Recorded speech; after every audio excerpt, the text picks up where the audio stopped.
Ciao tutti, sono Kurniawan Willianto, ho 45 anni. Kagak ngerti gua.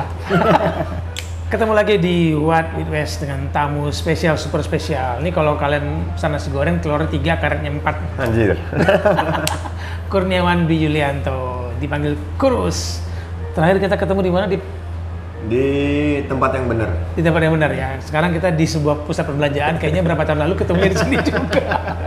Ketemu dengan Kurniawan. Thank you banget mau ketemu ngobrol. Siap. Semua orang udah dengar nama Kurniawan akan ke Como sebagai asisten pelatih di klub Serie B Ya. yang dimiliki oleh Jarum. Tempat gua kerja juga dulu. Oh, siap. Tapi sedikit aja flashback. Bagaimana bisa Kurniawan menjadi asisten pelatih? Sedikit aja flashback. Oke, sebenarnya dari pertengahan tahun lalu ya, Pak Mirwan Suarso begitu Como ini promosi ke Serie B ngubungin saya sekitar bulan 5 atau bulan 6. Berarti masih jadi pelatih di Malaysia, Sabah. Nah, jadi dia menawarkan untuk saya, Dek, gue pengen Como ini ada pelatih dari Indonesia gitu kan. Terus saya bilang, saya nggak mikir panjang, saya bilang oke, saya mau karena saya pengen belajar kan. Nah, ya udah berangkat katanya kan. Saya bilang, wah nggak bisa karena saya harus menghormati kontrak saya kan. Jadi kalau memang masih dikasih kesempatan, pas Desember pas kontrak saya habis gitu kan. Akhirnya ya mungkin rezeki lah ya. Jadi waktu bulan November kita komunikasi lagi, ternyata masih ada kesempatan itu. Jadi alhamdulillah. Oh, berarti tadinya mau di awal kompetisi sudah ikut ke Como. Iya, bahkan dia bilang ya udah resign aja. Bukan masalah resignnya ya kan, cuman ya kita menghormati kontrak lah. Value kita kan juga di setiap keputusan kita menjadi value kan. Kalau ada tawaran dari sini terus putus kontrak sini, nanti ada tawaran dari sana putus kontrak lagi ya. Betul. Seorang Kurniawan gitu loh. Jadi mulai ke Como setelah nanti dapat visa kerja. Jadi sekarang kita rekaman ini tanggal berapa? 21 ya? 21 Januari 2022. Kurniawan masih menunggu visa dari Italia, tapi kedepannya lompat dulu, nyebrang dulu. Iya, karena saya kontrak dengan mereka ini kan dari per 1 Desember ya.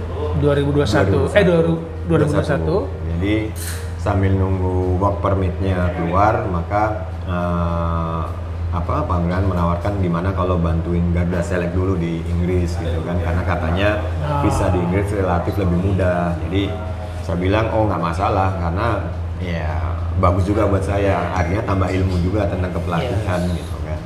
Ownernya sama, tantangannya beda nih, sama Dennis Wise sama Des Walker ya. Yang masih 2 orang itu ya? Masih gitu. Pelatih-pelatih yang nanti ilmunya beda lagi nih, kalau di Como lain lagi gitu ya. Makin memperkaya ilmu lah gitu. Sedap. Tapi masih nunggu ya, belum ada tanggal. Minggu lalu kita udah biometrik gitu, tinggal nunggu kapan keluarnya juga. Ya moga-moga segeralah supaya kita dapat konten lagi dari dari Inggris. Masih di sekitar London ya, Birmingham? 1,5 jam katanya dari London. Cuman tepatnya di mana kurang tahu. Oke. Kita tinggalkan Garuda Select, kita tinggalkan Como dulu. Kita nanya soal yang unik dan asik bersama Kurniawan Willianto. Dari awal karir sampai terakhir bermain bola, di klub mana yang istilahnya Kurniawan merasa gue berhasil banget? Oke.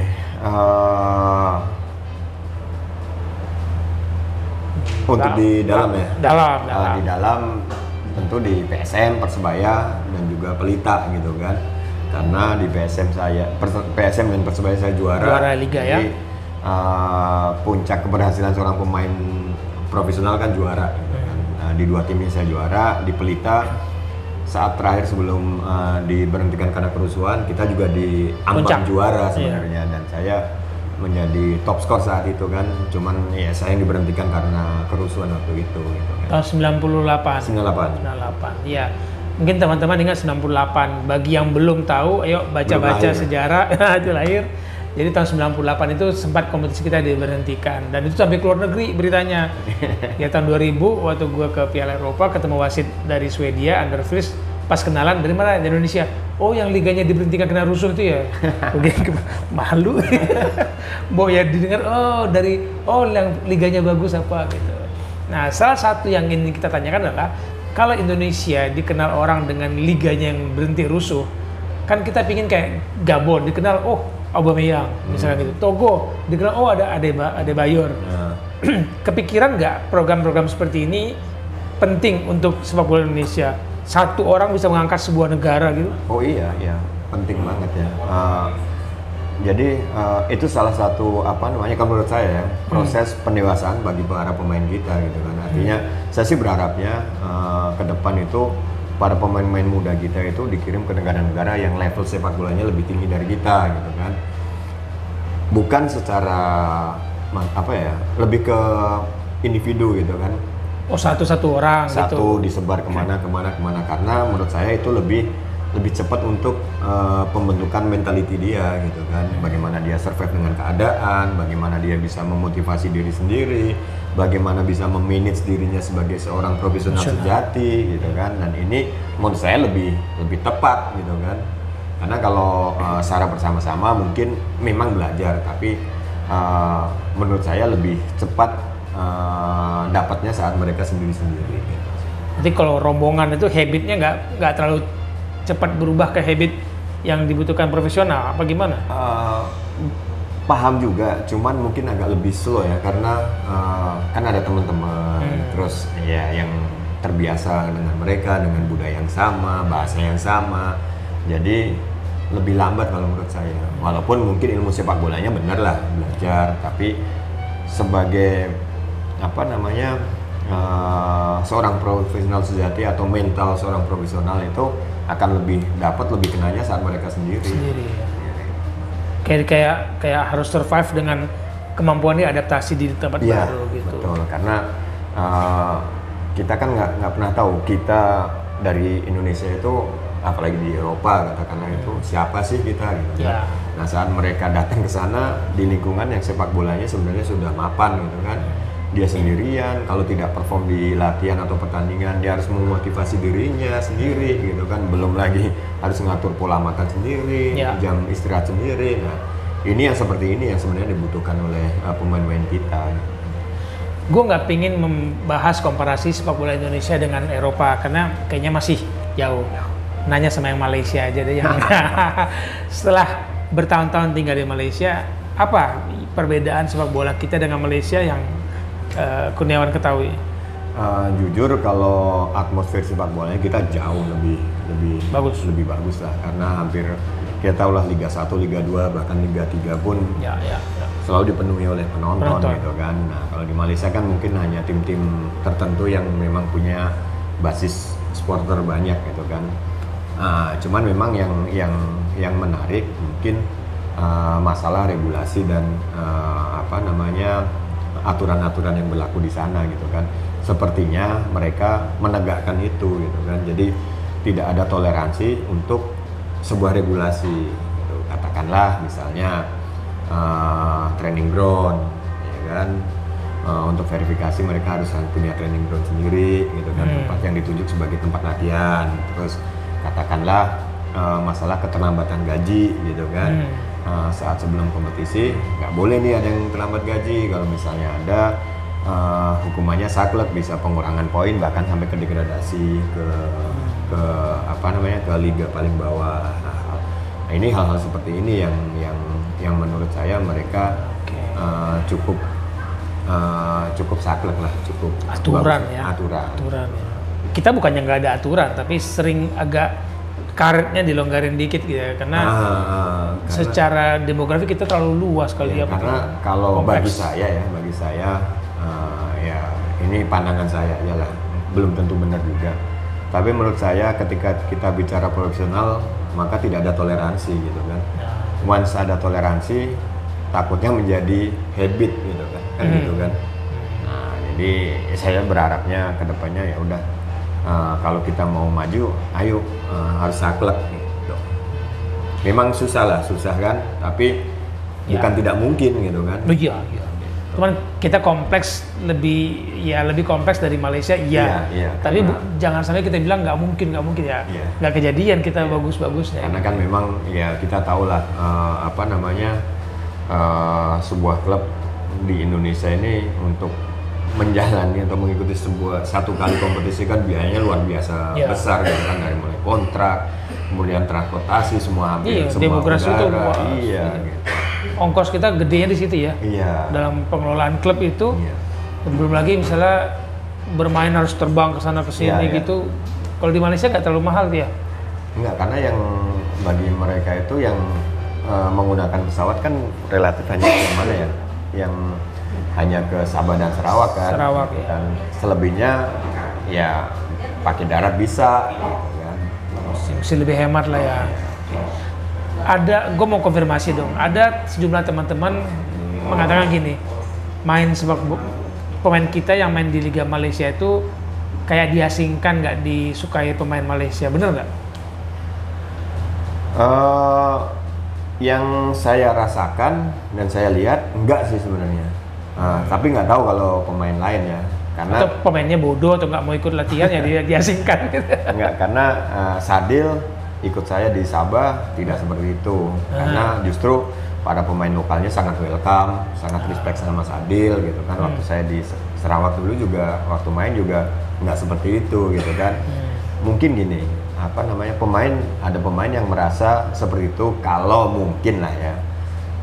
Ekspektasi dari pemain-pemain di situ atau dari manajemen atau dari coaching staffnya tidak sesuai dengan yang dia realitanya gitu kan. Karena biar gimana pun walaupun kita tetangga dengan Malaysia, status kita saat datang ke sana kan sebagai pemain asing gitu kan. Pemain asing kan ya ekspektasi mereka pasti sangat tinggi. Iya. Pastilah namanya datang ke negara orang, ya ngapain kalau kualitasnya di bawah pemain kita, sama kayak pemain kita kan, ngapain kita pakai pemain asing kalau standarnya biasa-biasa aja, gajinya di atas pemain lokal gitu. Kalau diberi kesempatan nih, Kurniawan, setelah dari Como kontrak 5 tahun, dengan evaluasi perubahan 2 tahun. Target ke depan Kurniawan untuk sepak bola? Jadi sepak bola ini kan perlu proses juga gitu.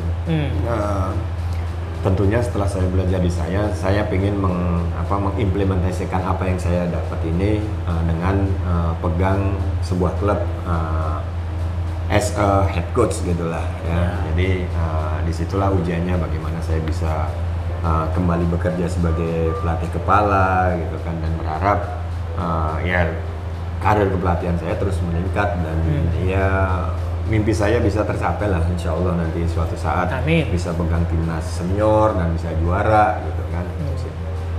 Kalau Kurniawan pegang timnas senior, saya jadi apa di situ ya? Asisten media officer. Media officer dong. Termarah Mas Gatot. Oke, pertanyaan penting tapi bagi saya ini mungkin tricky gitu. Kebiasaan pemain Indonesia dan kebiasaan pemain di Malaysia ada beda nggak dalam latihan, dalam kehidupan sehari-hari? Saya bicara di Sabah ya, karena saya tidak tahu kalau yang tempat lain. Hampir sama sih ya, hampir sama ininya ya kebiasaannya. Hanya memang Sabah ini kan kayak negeri kayak provinsi tersendiri, dan situ memang cita-cita pemain semua itu pengen membela Sabah gitu ya, kayak kebanggaan kota provinsinya situ, provinsi situ. Jadi sepertinya kalau sudah di situ ya kayaknya udah merasa cukup gitu kan. Itu sih sebenarnya. Jadi waktu saya di sana, saya coba untuk buka mindset para pemain saya gitu loh, bahwa sepak bola itu tidak hanya di sini gitu kan. Kamu harus berani pergi kemana-kemana gitu kan, untuk meningkatkan level permainan kamu. Karena kalau kamu di sini aja, ya akan stuck situ-situ aja gitu kan. Apalagi misalnya karena faktanya dari pemain Sabah selama saya 2 tahun di situ tuh tidak ada yang dipanggil tim nasional gitu. Ada? Nggak ada. Gitu kan. Jadi kan sayang gitu, walaupun sebenarnya mungkin mereka punya kemampuan lah.